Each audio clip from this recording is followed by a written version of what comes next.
The millionaire signed a marriage contract but fell for his Hotel Heiress for real. Hello everyone, before we begin today's story, I have a small favor to ask. Please hit subscribe and turn on the notification bell so you never miss our channel's new videos. It is quick, free, and the best way to support us in bringing you more dramatic stories. Your support truly means the world to us. Where are you watching from? Drop your city or country in the comments below. Thank you very much. Now let us return to our main character. Ethan Ward was once called the king of investments. Every company he touched turned to gold, every merger he led made headlines, and every decision he made seemed unstoppable. But that was before the world changed. 3 of his latest deals had collapsed one after another, leaving his financial empire shaking on unstable ground. For the first time in a decade, the man who built empires out of numbers was losing control. Inside the glass tower of Ward Capital, silence filled the boardroom. The air smelled of tension and bitter coffee. Around the table, investors demanded results, and one gray-haired director spoke the words Ethan dreaded to hear. If we do not secure a merger by next quarter, we lose everything. Ethan leaned back in his chair, jaw tight, eyes cold. He had built this empire from the ashes of his grandfather's fortune. He was not about to let it die. When the proposal came across the table, it sounded almost absurd, a strategic marriage with the Hart family, owners of the prestigious Hart Hotels Group. The plan would merge both family holdings, restore investor confidence, and protect thousands of employees. But there was a catch. He would have to marry Lila Hart, the heiress of that very empire. Lila Hart was known in the business world as the silent heiress. Unlike most heirs who flaunted their privilege, she preferred to work quietly behind the scenes. She was intelligent, polite, and fiercely loyal to her late father's legacy.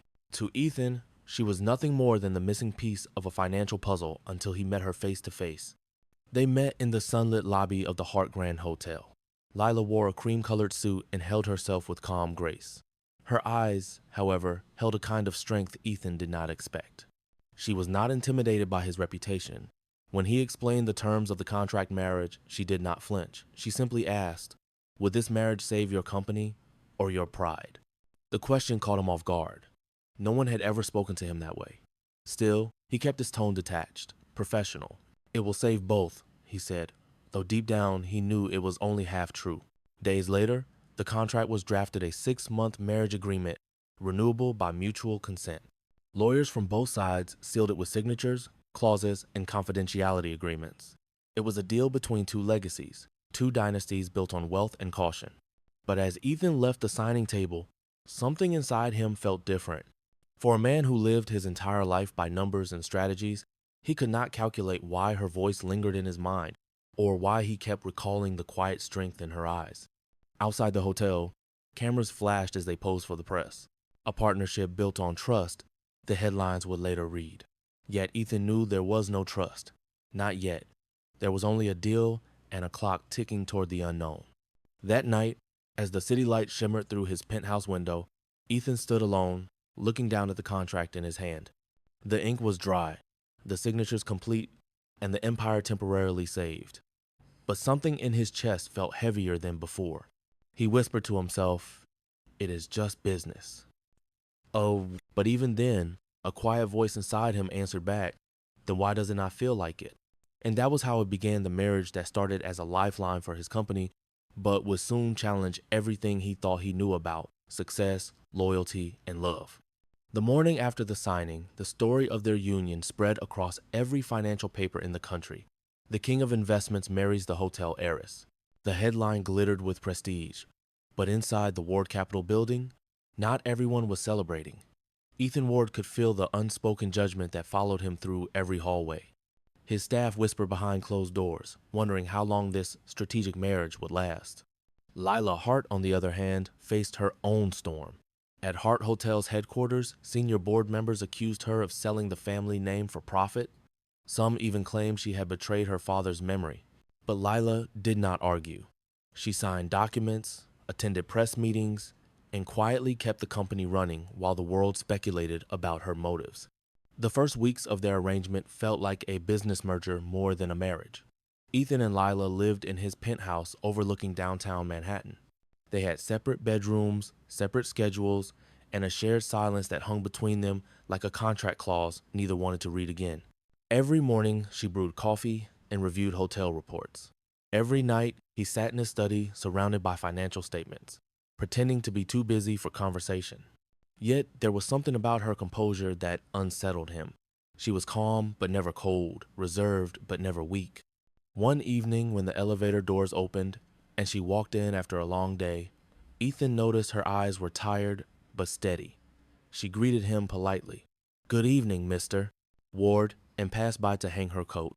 It was the way she said his name, formal, distant, that made him realize how lonely success could feel. At the next business gala, Ethan brought Lila as part of their public image strategy. She looked radiant in a silver gown, her presence elegant and poised. Reporters swarmed around them, flashing cameras and asking endless questions. A well-known investor leaned toward Ethan and whispered, "You chose well. She looks like she was born for this world." Ethan smiled faintly, but he knew Lila did not belong to anyone's world but her own. During dinner, a reporter pressed too hard, suggesting the marriage was nothing but a financial move. Before Ethan could respond, Lila placed her hand gently over his and said, "My husband and I do not mix love and business in public. We leave that for home." The tone of her voice was calm, confident, and disarming. The entire table went silent. Ethan felt the tension fade from his shoulders as admiration replaced irritation. Later that night, when they returned home, Ethan asked her quietly, "Why did you defend me?" She looked at him for a moment and replied, "Because no one else in that room would."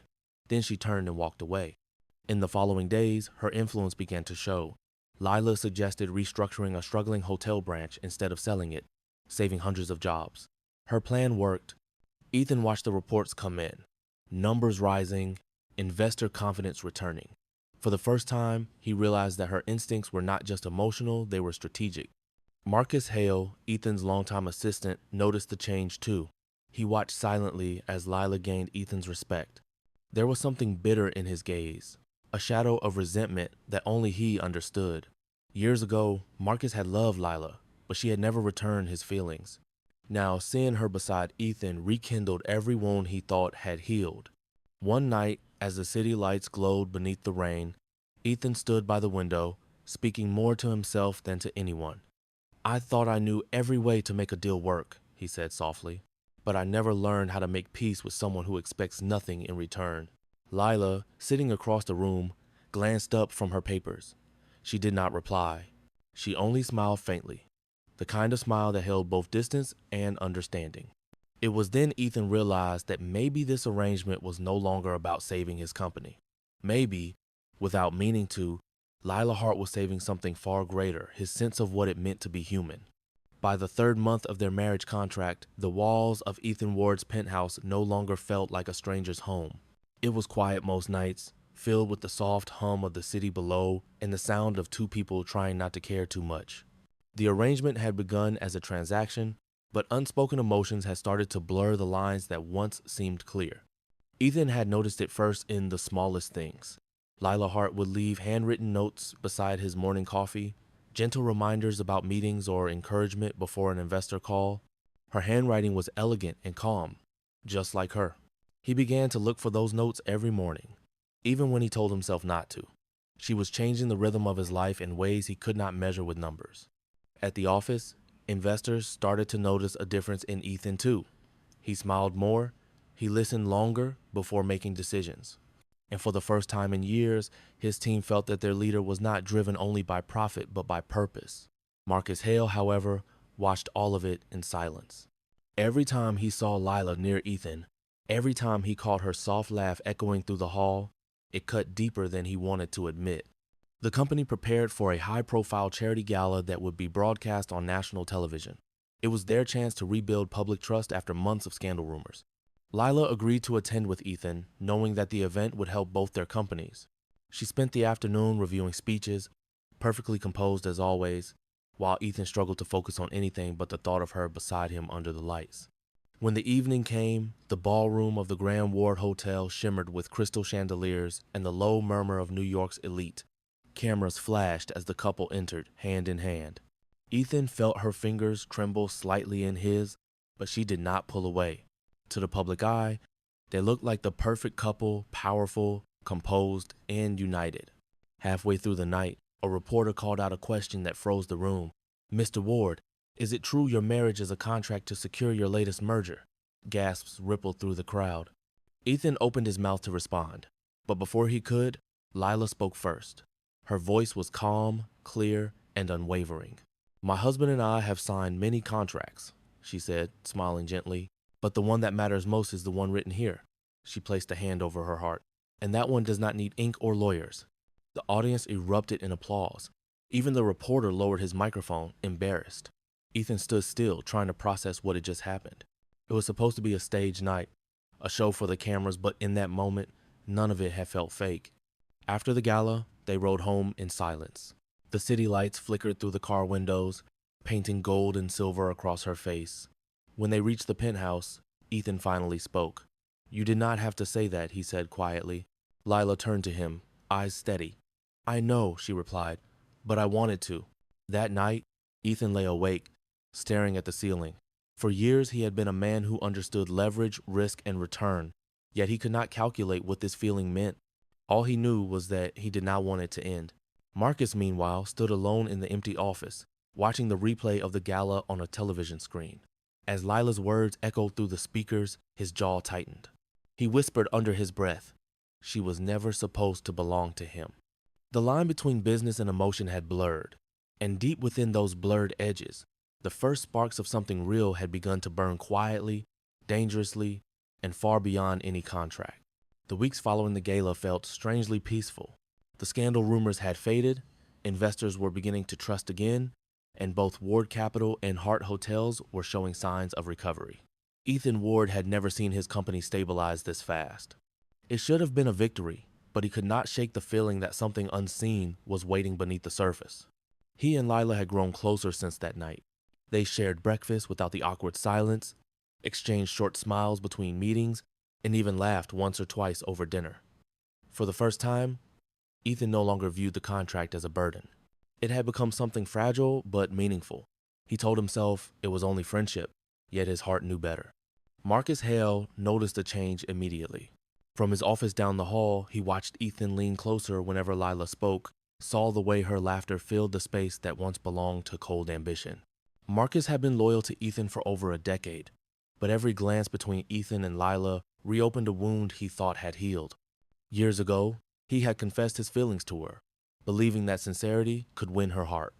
She had turned him down gently, telling him she valued his kindness but could not return his love.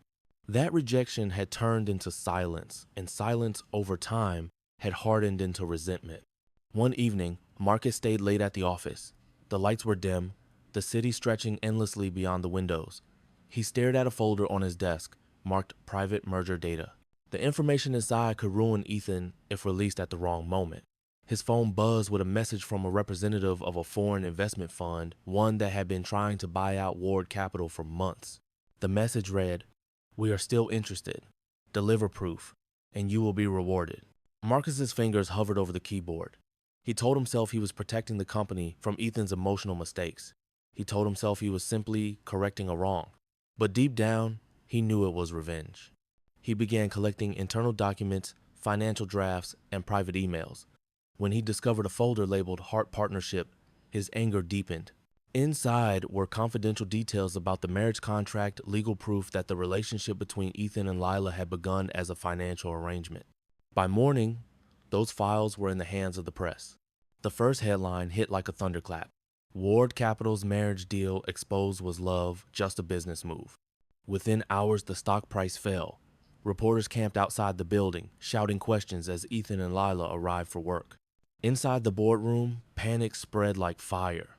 Ethan's legal team scrambled to trace the leak while the board demanded answers. Lila sat quietly beside him, her hands folded, her expression calm but pale. When the chairman asked if the marriage was real, Ethan answered firmly, "It started as business, but it became more." His honesty was met with silence and disbelief. The board dismissed the meeting, warning him that investors were threatening to withdraw. That night, back at the penthouse, Ethan confronted Lila. The anger in his voice was sharper than he intended. Someone leaked the contract. How did they get access to it? She looked stunned. "You think I did this?" she asked softly. "You are the only one who had copies," he replied. Her voice trembled for the first time. You really believe I would destroy everything we built just to watch it fall? He turned away, guilt and pride colliding. I do not know what to believe anymore. Oh, the silence that followed felt heavier than any argument. She walked to the door, stopped for a moment, and said quietly, You trusted me when it was convenient. Now that it matters, you do not. Then she left. As the door closed behind her, Ethan's chest tightened. He had faced corporate betrayals, financial losses, and personal humiliation before, but none of them hurt like this. Across town, Marcus sat in a quiet bar, watching the news replay the scandal he had ignited. The reporter's voice echoed over the television. Insiders suggest the heiress may have used her position to manipulate the deal. Marcus took a slow sip of whiskey and whispered, Now he knows how it feels to lose her. But what Marcus did not realize was that his plan had set something larger in motion. The empire was shaking again, and this time, it was not money that would decide who survived, it was trust. Ethan stared out at the city lights that night, realizing that every fortune he had ever built could collapse in seconds. But the one thing he had just lost, the trust of the woman who had stood by him, might never be rebuilt. And somewhere beneath that skyline, a new storm was rising. One that would test the limits of loyalty, forgiveness, and love. The following week was chaos. Every major news network replayed the same story over and over again. Ward Capital's marriage exposed as a corporate deal. Photographers surrounded the building, investors demanded emergency meetings, and angry shareholders accused Ethan Ward of manipulating public trust. For a man who once commanded boardrooms with quiet authority, the glare of scandal felt unbearable. Inside the glass tower of Ward Capital, silence had turned into whispers, and whispers had turned into fear. Several contracts were canceled overnight. Ethan's phone rang without pause, reporters, lawyers, and directors all demanding explanations. But what disturbed him most was the empty chair beside his desk. Lila had not come in since the night she walked out. In her absence, the company felt hollow. She had brought a sense of balance he had never realized he needed until it was gone. Ethan tried to focus on damage control, but every move seemed to make things worse. The media claimed that Lila Hart had secretly funneled hotel data to gain leverage during the merger. None of it was true, yet the accusations spread faster than any defense he could make. Late one afternoon, his legal counsel entered the office carrying a stack of documents. You need to see this, the attorney said, setting them on the desk. Ethan flipped through the pages, his face tightening. The files contained emails that appeared to show Lila communicating with a rival investment group, the same one Marcus Hale had once negotiated with. The messages were short but damning. She was the only one with access to this information, the attorney added quietly. Ethan felt his throat close. He wanted to believe it was false, but the timing, the words, the sender all pointed back to her. He whispered under his breath, No, she would not. But doubt had already started to settle in like a slow poison. That night, he drove to the Hart family estate, the place where she had taken refuge. The lights in the old mansion glowed faintly through the rain. When she opened the door, her eyes showed surprise and exhaustion. Ethan, she said softly, I did not think you would come. I need answers, he replied. His voice was calm, but his hands were trembling. Did you send those files to the investors? Her expression shifted from confusion to disbelief. You think I betrayed you? She asked, her voice trembling. After everything we went through, you believe that? I found emails, Lila. They came from your account. She shook her head. Anyone could have accessed that system. You know how many people had clearance. You know Marcus. But before she could finish, he interrupted. Do not blame Marcus. He has been loyal to me for years. Oh, the moment he said it, something inside her broke. Her eyes filled with tears, but her voice turned steady. Then I have nothing else to say. Ethan tried to speak, but she cut him off. I stood beside you when no one else would. I defended you when the world called you a fraud. And now when everything falls apart, you choose to believe the worst. Her words landed like glass shattering in the quiet room. She turned away, whispering almost to herself. Maybe that is who we both are, people who know how to make deals but not how to keep faith. Without another word, she walked down the hallway. The sound of her footsteps faded until the only thing left was rain against the windows. When Ethan returned to his car, the city lights blurred through the windshield. He gripped the steering wheel, trying to ignore the voice in his head They kept asking, what if she was telling the truth? The following morning, the headlines grew worse. Regulators announced a formal investigation into Ward Capital and Hart hotels. Lila's name appeared in every report. Anonymous sources claimed she had acted as a corporate spy to secure the marriage deal. She became the face of betrayal in the eyes of the media. Marcus watched it all unfold from his office, hiding a smile behind a mask of concern. He had forged those emails himself, ensuring every trace led back to her.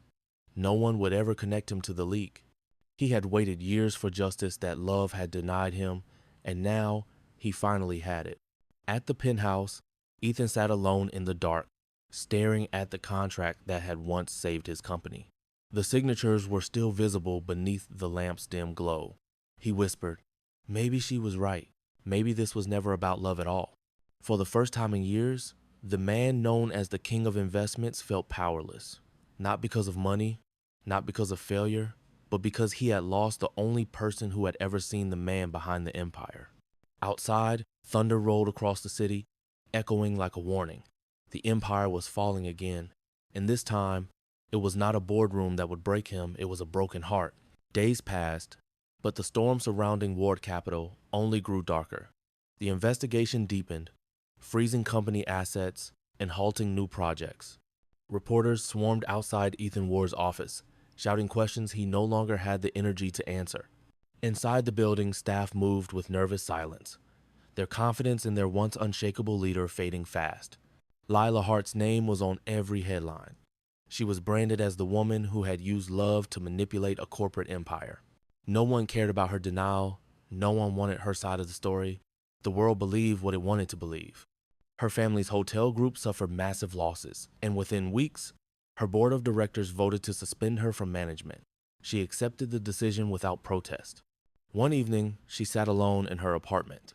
The lights dimmed, the city outside soaked in rain. Her phone rang once, then stopped. It was Ethan. He did not leave a message.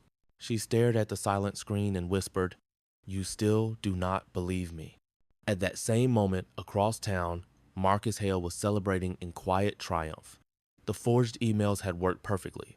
His plan had destroyed Lila's reputation and turned Ethan against her. Sitting in a corner booth of a downtown bar, he watched a news segment replay her public disgrace. For years, he had imagined this moment, the one where she would finally feel the same pain he had felt.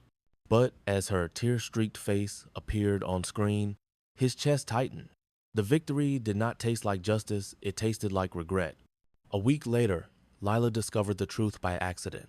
A junior analyst from Ward Capital, frightened and guilty, came to her with a flash drive. The young man confessed that Marcus had ordered him to copy internal files, claiming it was for Ethan's review. The same files had been used in the forged emails. Lila's heart sank. Marcus had betrayed them both. She knew exposing him would destroy the company completely. Regulators would view it as proof that Ward Capital's leadership had been complicit in corruption. Ethan could lose everything. And despite her heartbreak, she could not let that happen. That night, she went to Marcus's office. He was alone, packing his briefcase. When he saw her, his face froze. "You should not be here," he said quietly. "I came to ask you one thing," she replied. "Why?" He hesitated, then said, "You already know. You turned me down, remember? You chose him, the man who sees you as an asset, not as a woman." Lila shook her head, her voice trembling. "You destroyed 2 lives because of wounded pride. You think that is love?" Marcus's expression hardened. "Call it whatever you want. At least now he knows how it feels to lose you." She stepped closer, her tone calm but final. "You will not take anything else from him." The next morning, before Ethan arrived, Lila contacted the rival investors, the very same group that had pressured Marcus. She offered to transfer her remaining Hart Hotel shares to them in exchange for one thing: the full withdrawal of their claims against Ward Capital. It was a decision that would cost her her inheritance, her reputation, and her family's company. But it would save Ethan from total ruin. By the time Ethan reached the office, it was already done. News outlets reported that the Hart family had sold their controlling interest, and Ward Capital's name had been cleared from the investigation. The company was safe, but the price had been her future. Ethan burst into her apartment later that night, breathless and confused. "What did you do?" he demanded. She stood by the window, looking out over the rain-washed skyline. "I fixed what we broke," she said softly. "By destroying yourself?" His voice cracked. Lila turned to face him. "It was my mess too. People needed someone to blame, and I gave them that. Now they will leave you alone." Ethan took a step forward, his eyes burning with disbelief. "You did not have to do this." "Yes, I did," she replied, "because even after everything, I still believe in you." He wanted to say the words that would stop her, but nothing came. She picked up a small suitcase and moved toward the door. "The contract between us is over, Ethan. But do me one favor, build something real this time." She walked past him, leaving only the faint scent of her perfume and the echo of her heels down the hallway. Ethan stood motionless. The man who had spent his entire life fighting to win had just been saved by the one person he had failed to trust. That night, as rain fell softly against the glass, he whispered into the empty room, "You saved my empire, Lila, and I destroyed yours." It was the cruelest kind of victory, one that left him standing on top of everything he had ever wanted, yet utterly alone. Weeks passed after Lila Hart disappeared from Ethan Ward's life. Ward Capital had recovered its standing, investors returned, and the press began calling it the greatest corporate comeback of the year. On the surface, Ethan had everything back: his reputation, his fortune, and his power. But beneath the headlines, he had never felt emptier. Every success meeting ended in silence. Every victory tasted like loss. He tried to find Lila. Her phone was disconnected, and her old apartment was empty. The staff at Hart Hotels refused to speak about her. Some whispered that she had left the country. Others said she had retreated to a private estate. No one knew the truth. At least, that was what Ethan believed until one morning when the police arrived at his office. They came with a warrant and a name: Marcus Hale. Ethan's most trusted aide was under investigation for fraud and corporate sabotage. Evidence had surfaced linking Marcus to the forged emails, the media leak, and the insider trading scandal that nearly destroyed both companies. When the officers escorted Marcus through the lobby in handcuffs, Ethan could barely breathe. Later that evening, Ethan met with the lead investigator, who placed a folder on his desk. Inside were digital records, witness statements, and one short letter that stopped Ethan cold. It was written by Lila. In it, she confessed that she had discovered Marcus's betrayal weeks earlier, but chose to remain silent to protect Ethan and Ward Capital from further damage. Her words were simple, almost painfully calm. "If telling the truth destroys everything you built, then I will stay quiet. You once said you build your life on strategy and trust. I hope one day you will learn which of those matters more." Ethan closed the letter and leaned back in his chair, his hands trembling. Every accusation, every word he had thrown at her, all of it had been built on lies. She had sacrificed her name, her company, and her future to protect him. The next morning, he called an emergency press conference. Cameras filled the hall as reporters crowded for questions. Standing under the bright lights, Ethan's voice was steady but heavy. "The accusations against Lila Hart were false," he said. "She was innocent. The real betrayal came from within my own company, from someone I trusted more than anyone." When a journalist asked why Lila had not defended herself, Ethan's voice broke slightly. "Because she is stronger than I ever was, and because I did not deserve her defense." The news of Marcus's arrest spread quickly. Within hours, Ward Capital stock rose again, but this time, Ethan did not care. The company's success meant nothing compared to the weight of regret sitting in his chest. That night, he returned to the penthouse, the same place where everything had started. The apartment was spotless, lifeless, as if time had stopped the day she left. He poured a glass of water, stared out at the skyline, and whispered, "You were right, Lila. I knew how to build empires, but not how to keep trust." Otto, man, for the first time in years, he turned off his phone, walked out of the apartment, and left the city. He needed to find her not as a CEO seeking an investor, but as a man who had finally learned the price of arrogance. He began his search quietly. He visited the old Hart family estates, the smaller hotels she had once managed, even the charity foundation she had funded years ago. Most people had not seen her, but one elderly hotel manager gave him a clue. "Miss Hart helped us rebuild this place after the fire," the man said. "She left a few months ago for the coast. She said she wanted peace." Ethan thanked him and left, his heart pounding for the first time in months.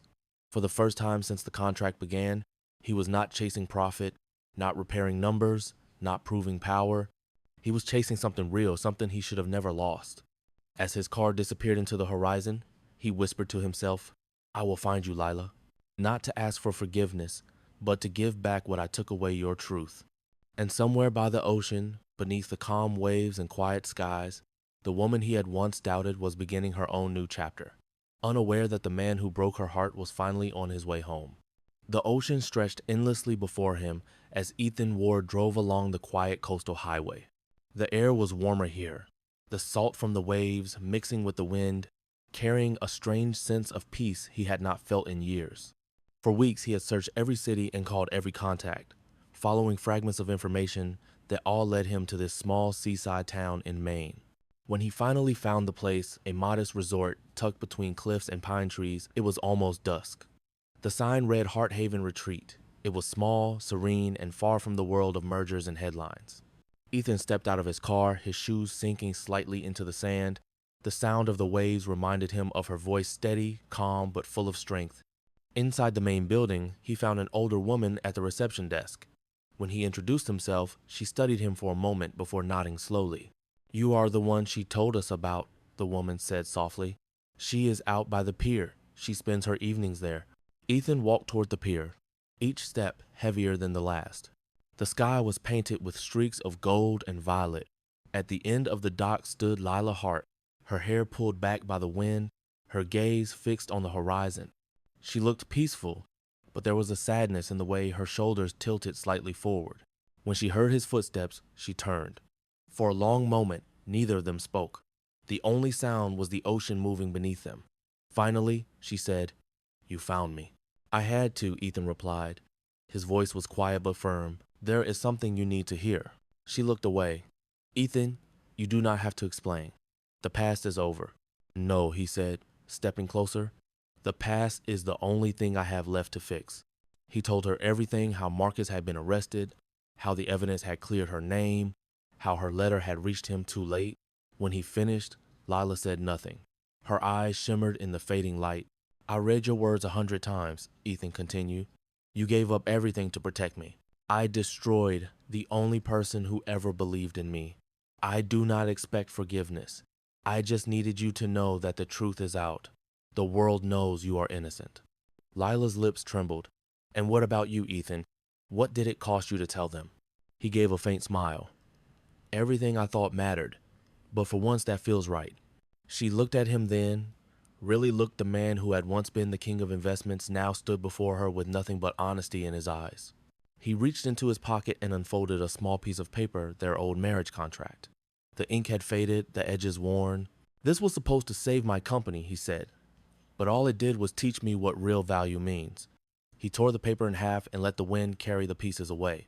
The contract is over, but my heart never signed off. Lila's eyes filled with tears. You always knew how to close a deal, she whispered. But this time, you did not have to. And he took a step closer, gently taking her hand. I do not want a deal. I want a life, one we both choose, without signatures or deadlines. For the first time in months, she smiled not with politeness, but with warmth. Then maybe it is time we both stop running from the things that were real all along. As the sun dipped below the horizon, they stood side by side, silent but certain. The waves crashed softly against the pier, washing away the remnants of pride, guilt, and distance. For Ethan, the empire was gone, but something far greater had returned. In that quiet coastal town, far from contracts and corporate crowns, love had finally become real without conditions, without terms, and without end. A full year passed after that evening by the pier. The ocean town where Ethan Ward had found Lila Hart became their quiet refuge, far from boardrooms, reporters, and the noise of the city. The world had moved on, but for them, time seemed to slow down. The story of their so-called contract marriage had faded from the news, replaced by newer scandals and newer faces. What remained were two people rebuilding not their companies, but their lives. Ethan no longer carried the weight of his old title as the king of investments. He had sold most of his shares in Ward Capital, keeping only enough to ensure the company's survival. The rest he donated to rebuilding small businesses that had collapsed during his scandal. When a journalist once asked why he had given away so much, he replied, because money rebuilds walls, but trust rebuilds people. Lila reopened part of her family's legacy too, transforming one of the smaller Hart hotels into a nonprofit training center for young hospitality students. The building, overlooking the same stretch of coastline where she and Ethan had reunited, became known as Hart Haven Academy. She spent her mornings teaching and her evenings watching the sunset with Ethan, both of them learning to breathe again. One afternoon, as the academy hosted its first charity gala, Ethan stood at the back of the ballroom watching Lila speak. She wore a simple ivory dress, elegant yet unpretentious, her voice steady as she talked about second chances and forgiveness. Every word she spoke carried the wisdom of someone who had lost everything and still chosen kindness. When the applause faded, Ethan walked to the stage, smiling as she turned to meet him. He took the microphone, his tone warm and clear.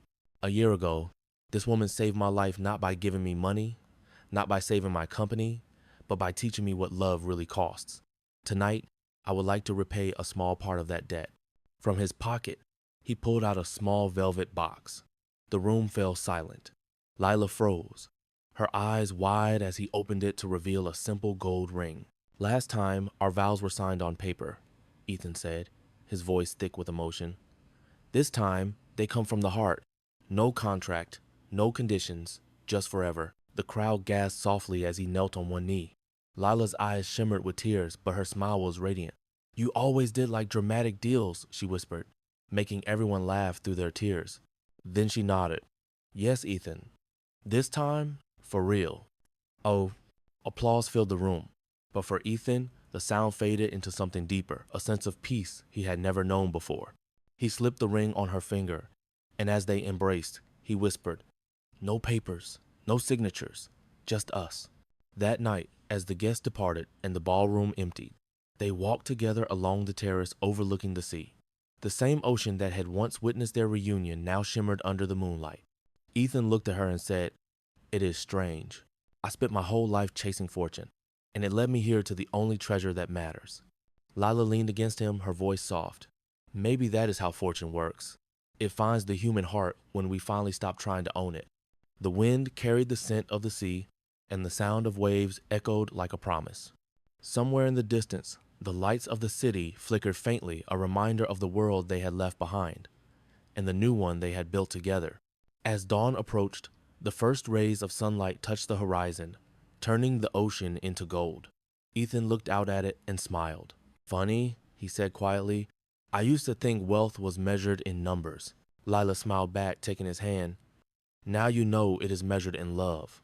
And with that, the man who once ruled fortunes and mergers finally understood what it meant to be rich, not in power, not in possessions, but in a heart that had learned to love, lose, and love again. In the end, fortune had indeed met the human heart, and it had changed both forever.